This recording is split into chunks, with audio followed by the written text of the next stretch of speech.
my name is Mrs. Carrasco, and I'm the librarian at BMAT Elementary. Hi, I'm Mrs. Briscoe, and I'm the Library Media Specialist at Olive Drive Elementary School. Here at Veterans Elementary School, I'm Mrs. Wattenberger. And I'm Miss Katie. Hi, I'm Kim Logue. I'm coming here from Norris Elementary. I'm the Library Media Specialist over here.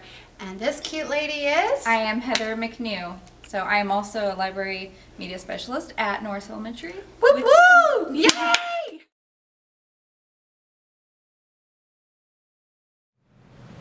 Chapter 9, Ralph Takes Command. It was a sad night for Ralph, a sad and lonely night. If he went back to the mouse hole, his mother was sure to worry him with embarrassing questions about the motorcycle. She would also expect him to clean up after the family reunion.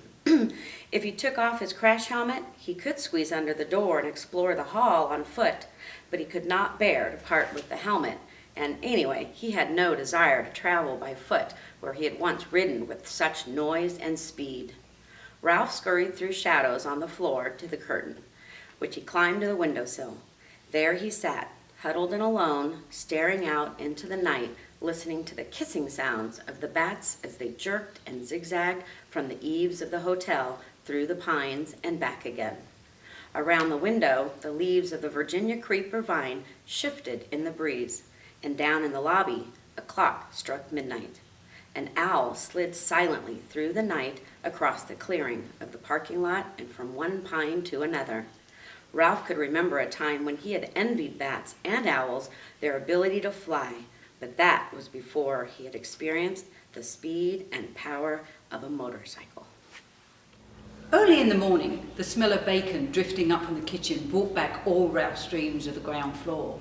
It was not long until he was embarrassed to discover that Keith was awake and was lying quietly in bed, watching him. "Hi," said Keith. Oh, hello. Ralph wished he had returned to the mouse hole before dawn.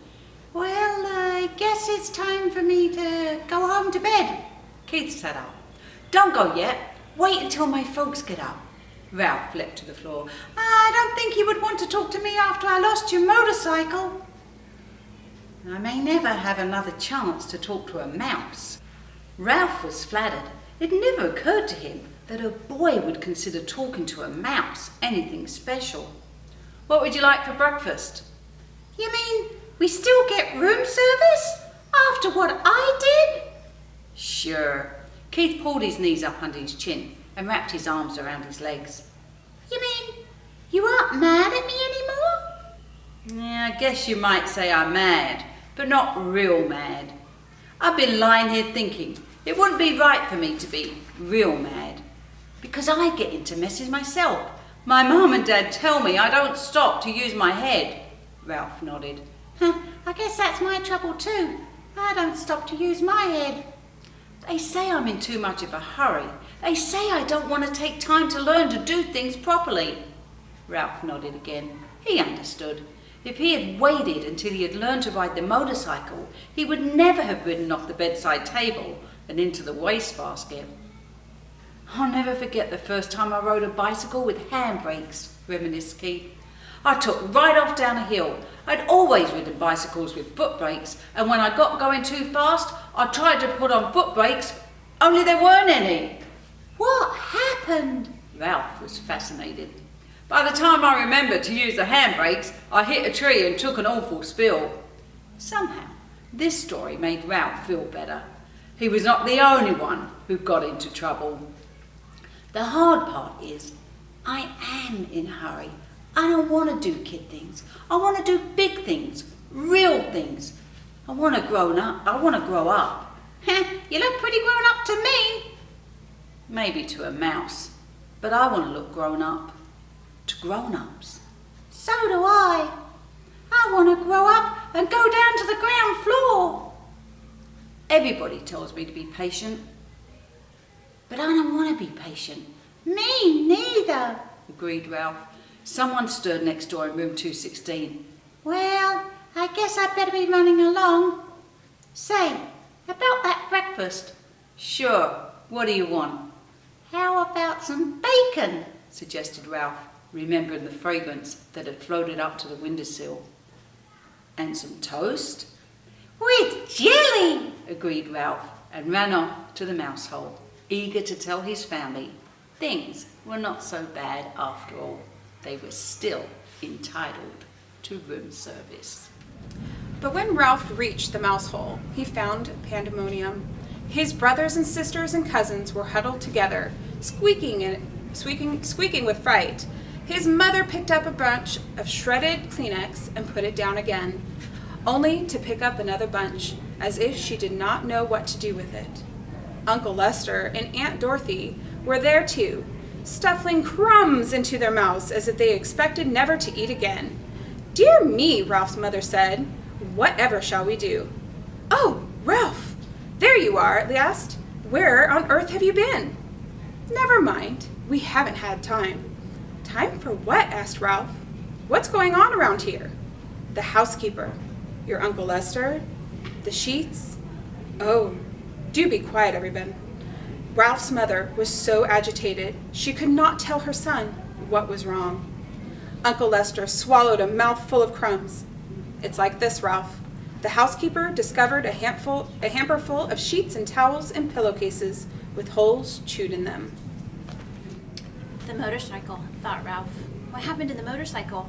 There might be a chance it did not go to the laundry after all. "You didn't happen to see a motorcycle in the housekeeper's office, did you?" he ventured. "I was listening, not looking out," said Uncle Lester.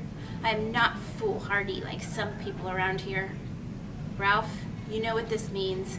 His mother managed to pull herself together to say that much.